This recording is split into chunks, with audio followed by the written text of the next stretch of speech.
A mi em preocupa que les enquestes diguin que un de cada 3 electors i electores potencialment a Catalunya i a Barcelona puguin votar opcions d'extrema dreta.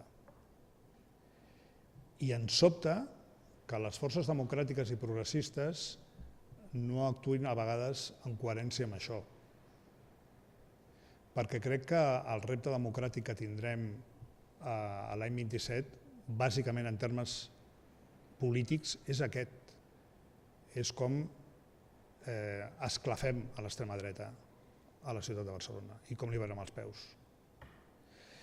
I per això crec que, evidentment, cadascú des del seu accent i des de les seves diferències i les seves identitats polítiques no hauria de perdre aquesta perspectiva.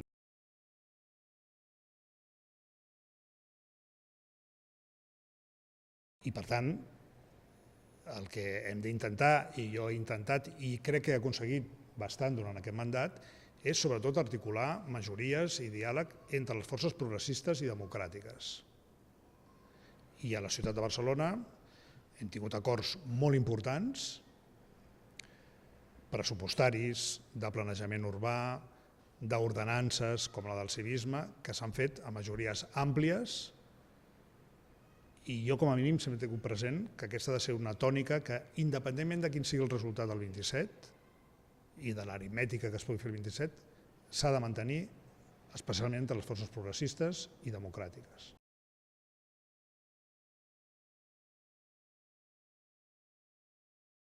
Dic que el que hem de fer és aixecar la mirada i mirar què és el que tenim davant, i ser molt conscients del que tenim davant, les forces progressistes i democràtiques, i que ho tenim ja aquí, passat demà.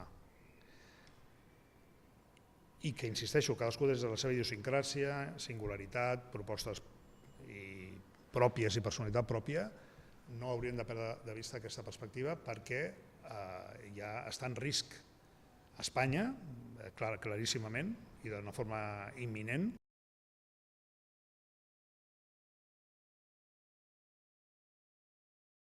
No, jo crec que cadascú ha d'anar amb el seu programa. No soc frontista, tampoc. Jo no soc frontista.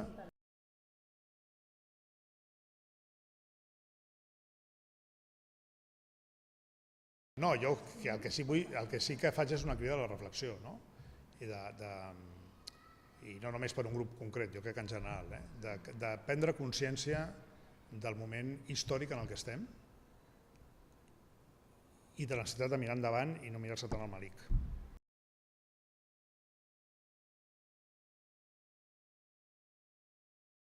Jo prefereixo que es facin quan es garanteixi la victòria socialista i la d'un govern progressista a Espanya. I quan creu que poden... Això només ho sap el president del govern. Això només ho sap el president del govern. Nosaltres, quan arribi el moment, treballarem en primera línia per aconseguir que hi hagi una majoria progressista d'esquerres a Espanya i per mantenir una coalició d'esquerres a Espanya.